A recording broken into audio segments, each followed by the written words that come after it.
တခါတလေမှာကားရဲ့အင်ဂျင်ကအပူချိန်မတက်ဘဲနဲ့အပူချိန်ထိုင်ခွဲမှာတော့ overheat တက်နေတယ်လို့ပြနေတတ်ပါတယ်။ဒီလိုဖြစ်မျိုးကိုတော်တော်များများဖြစ်ဖူးကြတဲ့အတွက်ကားကိုဆက်မမောင်းရတော့တာမျိုးတွေရှိတတ်ပါတယ်။ခရီးဝေးသွားနေတဲ့အချိန်မှာဒီလိုမျိုးဖြစ်လာပြီးဆိုရင်လမ်းခုလက်မှာဒုက္ခရောက်တက်လို့ကားနဲ့ပတ်သက်ပြီးသတိထားတဲ့အချက်ပဲဖြစ်ပါရဲ့ရှင်။အခုဗီဒီယိုမှာတော့အင်ဂျင်အပူချိန်မတက်ဘဲနဲ့အပူချိန်ပြတိုင်ခွဲမှာ overheat ပြနေတဲ့အဓိကအကြောင်းတွေကိုပြောပြပေးထားတာဖြစ်လို့ဗီဒီယိုကိုအစကနေဆုံးထိကြည့်ပေးသွားဖို့တိုက်တွန်းချင်ပါတယ်ရှင်။နံပါတ်1ချက်ကတော့ကားရဲ့ရေလဲအောင်မကောင်းရင်ဒီလိုမျိုးဖြစ်တတ်ပါတယ်။ကားကအပူလဲမလွန်မဲနဲ့ကားအင်ဂျင်ကတာမန်ထက်ပိုပြီးပူနေရင်တော့ရေလဲအောင်မကောင်းတာကြောင့်ဖြစ်ပါလိမ့်မယ်။အင်ဂျင်ရဲ့ရေလဲအောင်ဟာရေဘူးရအပြင်ကားရဲ့ radiator နဲ့အင်ဂျင်ဘလော့ကြားမှာကူလန်လို့ခေါ်တဲ့အေးခံရည်ကိုလှည့်ပတ်ပေးပါတယ်။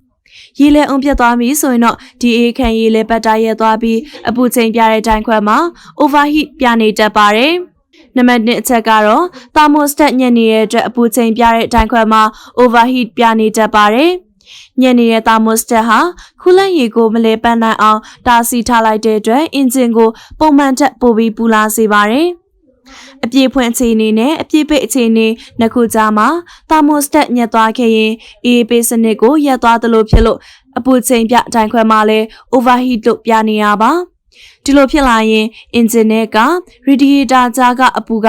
ကောင်းကောင်းမထိန်းနိုင်တဲ့အခြေအနေကိုဖြစ်သွားပါတယ်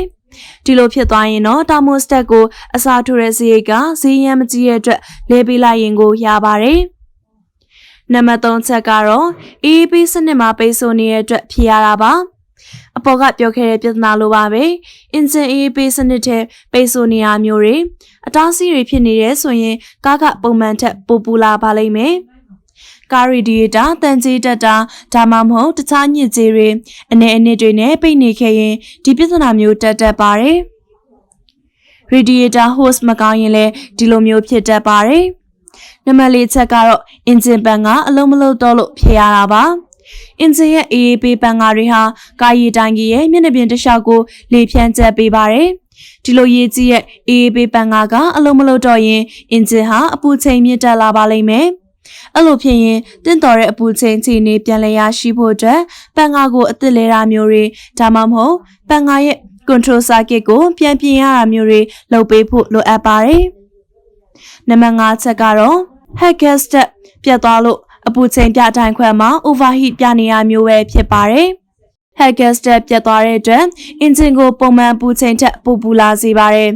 ဆိုင်လင်ဆာကနေကူလန့်ဂျက်ကက်စီကိုသွားတဲ့ပိုက်တွေယူစိမ့်သွားတဲ့အတွက်အေးပေးရင်ကူလန့်ဆုံးရှုံးသွားပြီးအခုလိုပူချိန်မြင့်တက်လာတာပဲဖြစ်ပါတယ်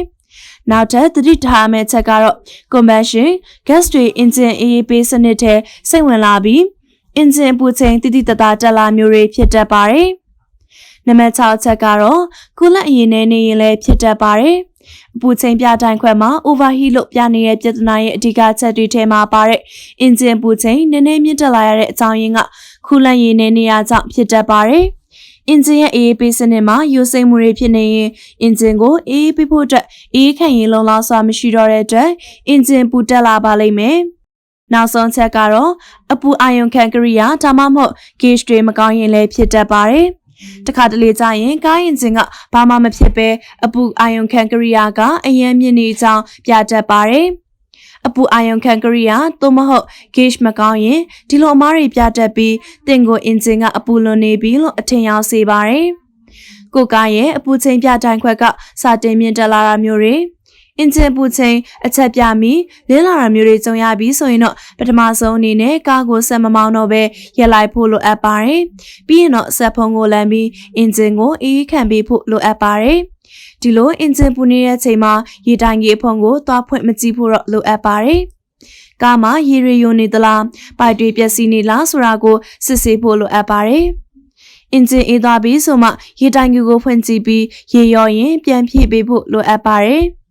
အင်ဂျင်အရန်ပူနေချိန်ရေအေးတွေလောင်ရေတိုင်ကြီးထဲရေအေးတွေတင်းဖြည့်တာမျိုးတွေမလုပ်မိဖို့သတိထားဖို့လိုအပ်ပါတယ်ရှင်။အရေးကြီးဆုံးကတော့ကျန်းကျင်တဲ့ workshop ဆရာကိုခေါ်ယူပြီးစစ်ဆေးပြုပြင်ဖို့တိုက်တွန်းလိုက်ရပါတယ်ရှင်။